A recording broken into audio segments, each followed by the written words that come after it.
Well, good morning and welcome to Monday morning, our daily Devo for September the 26th.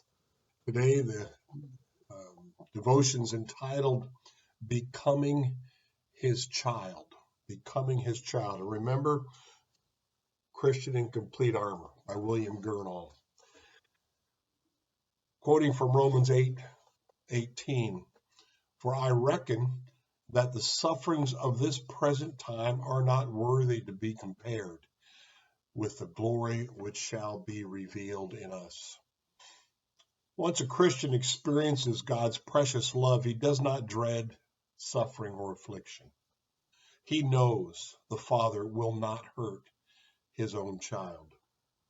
I've often wondered about Isaac's peace and patience in submitting to be bound for a sacrifice when he saw the knife so near his throat.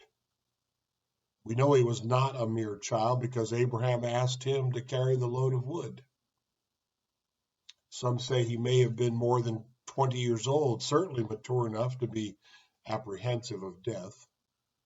Yet the son had such complete confidence in the authority of his father that he did not struggle, but put his life into his hands. If anyone else had held the weapon, he could not have trusted as he did. We must remember, whoever may be the instrument of trouble to a saint, the sword is always in God's control. Because Christ saw the cup in his Father's hand, he took it willingly. A soul with God's peace is an heir of God. Kinship to heaven carries this benefit. Romans 8:17.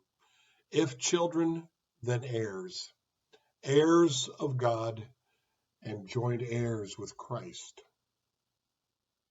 Such a privilege lifts the Christian above any fear of suffering he might have had.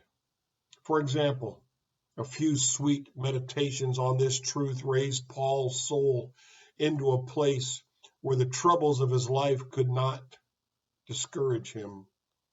Again, Romans 8:18, "For I reckon that the sufferings of this present time are not worthy to be compared with the glory which shall be revealed in us." He refused to let himself or any other Christian undervalue the inheritance or the love of God that settled this glory on him by dwelling on the severity of suffering.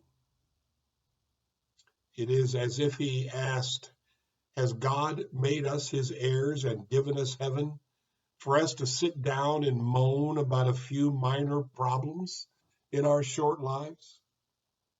How important can suffering be compared to the vast circumference of eternity that we will spend worshiping at the feet of Jesus?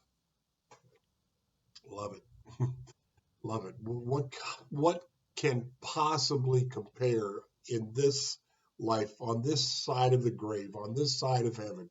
What can possibly lessen, cheapen, minimize that great glory that awaits us, that presence?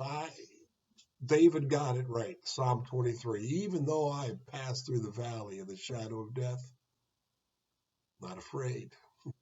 He's with me. He's with me. It's all in his hands." That's the key to controlling our responses to the things of life, the things of spiritual warfare that the devil may throw against us.